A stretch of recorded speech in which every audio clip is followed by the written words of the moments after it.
On 27th June 1977, Djibouti raised its own flag and became independent from France. But let's not tell this story like it was just a peaceful ceremony, a new anthem, a smiling president, and people celebrating in the streets. That would be too soft and too incomplete, because Djibouti's independence was not just about one small African territory becoming a country. It was about colonial control, ethnic tensions, regional fear, French strategy, and one of the most important sea routes on earth. But before independence, Djibouti was not called Djibouti as we all know it today. It was first known as the French Somaliland, and later it became the French territory of the Afars and the Issas. Even that name tells you something important. This was not just geography. This was identity being managed by colonial powers. The Afars and the Issas were the two major communities in this territory, and France understood very well that identity could be used as a political tool. See, the Issas are closely connected to the Somali people, and many of them strongly supported independence. Some also imagined a future connected to the wider Somali world, especially during the years when Somali nationalism was so powerful in the Horn of Africa. The Afars, on the other hand, had deep connection across the region, especially towards the Ethiopians, the Eritreans, and for this reason, many feared that sudden independence could lead to domination by the Issa majority, or even pull the territory into the Somali politics. So from the beginning, Djibouti's independence was not only France versus Africa. It was Afar, Issa, and Somali identity and Ethiopian interests, and also the French power, all standing in the same room. This is where the story now becomes so raw, because France did not hold Djibouti for any sentimental reasons. Colonial powers do not usually hold land because they love people living in that place. They hold land because of power, because of roots, because of ports, because now here Djibouti sits near the Bab al-Mandeb Strait, the narrow passage between the Red Sea and the Gulf of Aden. This route connects the Mediterranean world through the Suez Canal to the Indian Ocean. In simple terms, just know that Djibouti stands near one of the greatest doors of the global trade and the military movements. So we say Djibouti is small, but we must be careful here, because small on the map does not and has never meant small in importance. Djibouti is so important. Some countries have oil, some countries have gold, some even have a huge in population, but Djibouti has a location, and location can be very powerful than the size of people, the numbers. Whoever has influence in Djibouti is close to the sea, close to the sea lanes that connects Africa, Arabia, Europe, and Asia. That is why France cared. That is why Ethiopia cared. That is why Somalia cared. That is why powerful countries, even today, do still care.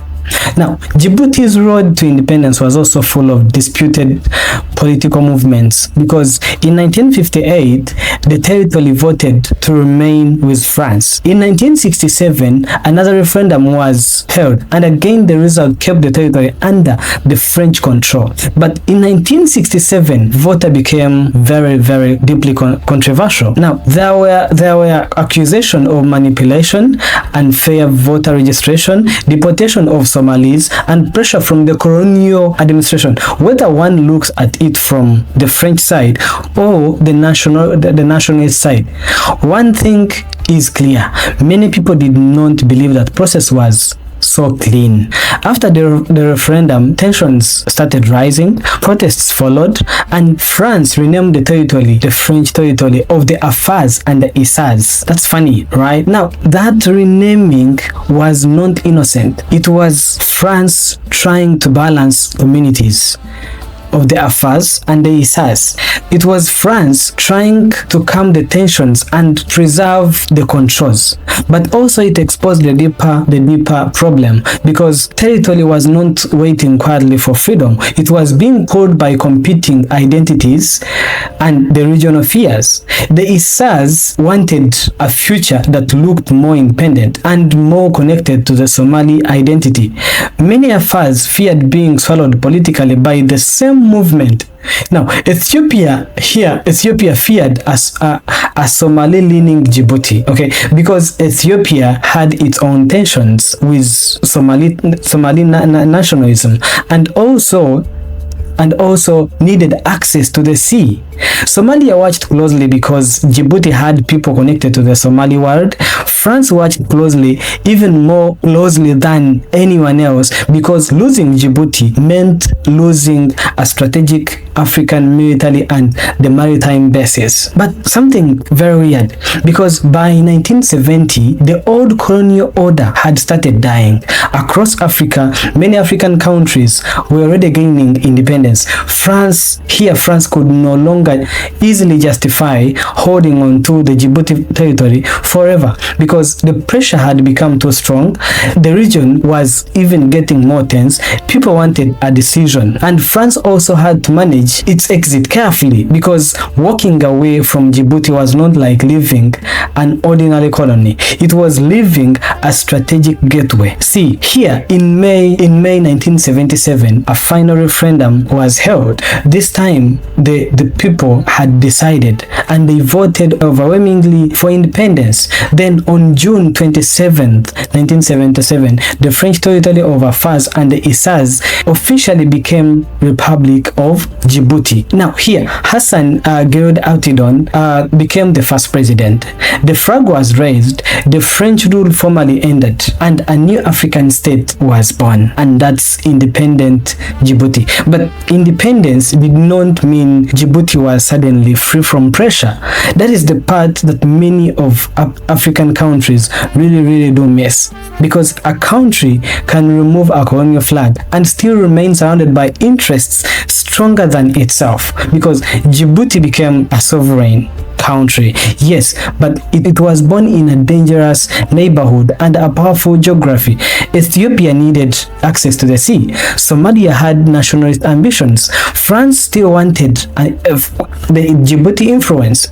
The wider world understood that the Djibouti ports and positions were too important to ignore. That is why Djibouti's independence should not be told as a simple happy ending, because this was the beginning. It was the birth of one of Africa's last independent states, but it was also beginning of a new struggle.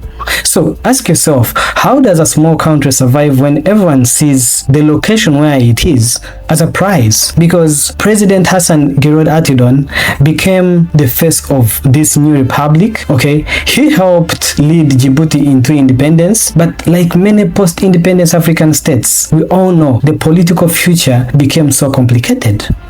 Independence gave Djibouti a flag, a seat among nations, and control over its own name, but it did not automatically give the country perfect democracy, because the perfect unity or freedom from foreign influence still existed.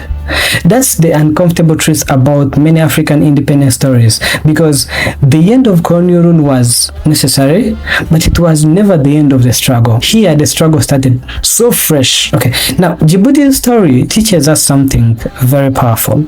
Sometimes the smallest countries carry the heaviest geography. Okay, sometimes the world does not care about your land because it is big, but because of where your country is seated, your geographical location. Djibouti stood at the doorway of the Red Sea, and that doorway made its independence both beautiful and very dangerous. So when we remember June 27th, 1977, we should also not ignore the fact that we have to remember more than the celebration. What happened after the celebration? We should remember the years of the disputed